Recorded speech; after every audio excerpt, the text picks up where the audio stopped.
ناظرین، آپ دیکھ رہے ہیں ہمارا چینل علم کی بہار اور میں ہوں آپ کا ہوسٹ علی۔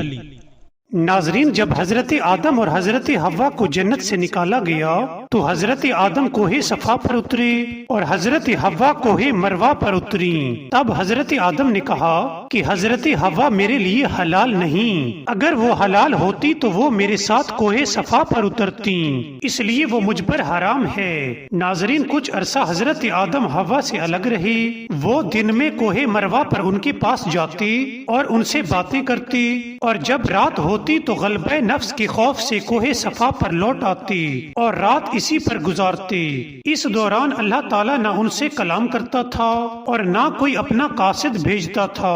پھر خدا نے ان پر احسان کیا اور چند کلمات کی تلقین کے بعد ان کی توبہ قبول کی اور حضرت جبرائیل علیہ السلام کو ان کے پاس بھیجا۔ انہوں نے سلام کے بعد کہا کہ اللہ نے مجھے آپ کے پاس بھیجا ہے۔ اے آدم، اے خطاؤں سے توبہ کرنے والے، اے مصیبت پر صبر کرنے والے، اللہ نے اس لیے بھیجا ہے کہ میں آپ کو مناسک حج کی تعلیم دوں تاکہ تم پاک و صاف ہو جاؤ۔ بس حضرت جبرائیل نے ان کا ہاتھ پکڑا اور ان کو ساتھ لے کر خانہ کعبہ پر لے آئے۔ خدا نے ایک بادل کو بھیجا جس نے خانہ کعبہ پر سایہ کیا۔ وہ بادل بیت المعمور کے مقابل تھا۔ تب حضرت جبرائیل نے کہا کہ اے آدم، جہاں تک بادل کا سایہ ہے وہاں اپنے پیر سے خط کھینچ دو، اس سے جو گھر بنے گا وہ تمہارا اور تمہاری اولاد کا قبلہ ہوگا۔ بس حضرت آدم نے ایسا ہی کیا اور یوں خانہ کعبہ کی بنیاد رکھی گئی۔ پھر اللہ تعالیٰ نے حجر اسود کو نازل کیا جو دودھ سے زیادہ سفید اور سورج سے زیادہ چمکدار تھا۔ بعد میں مشرکین کے مس کرنے سے اور ان کی نجاست کی وجہ سے سیاہ پڑ گیا۔ حضرت جبرائیل نے کہا کہ اے آدم، اپنے گناہ کے لیے استغفار کرو۔ حج کے تمام مقامات پر حضرت جبرائیل نے کہا کہ اے آدم، مزدلفہ سے شیطان کو مارنے کے لیے کنکر اٹھا لو، اور وہ جب شیطان کے مقام پر پہنچے تو شیطان سامنے آیا۔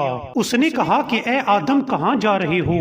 حضرت جبرائیل نے کہا کہ اس سے کلام نہ کرو اور 7 کنکریاں اسے مارو۔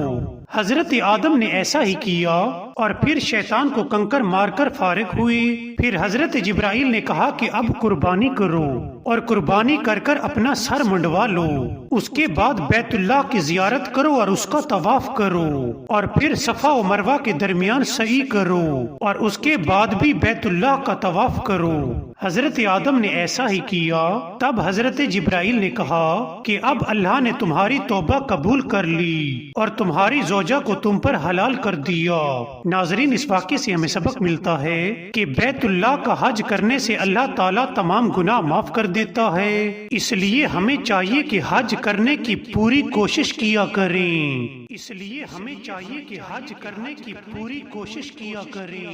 اس لیے ہمیں چاہیے کہ حج کرنے کی پوری کوشش کیا کریں۔ ناظرین، اگر آپ کو ہماری ویڈیو پسند آئی ہو تو سبسکرائب کرنا مت بھولیے گا۔ Thank you.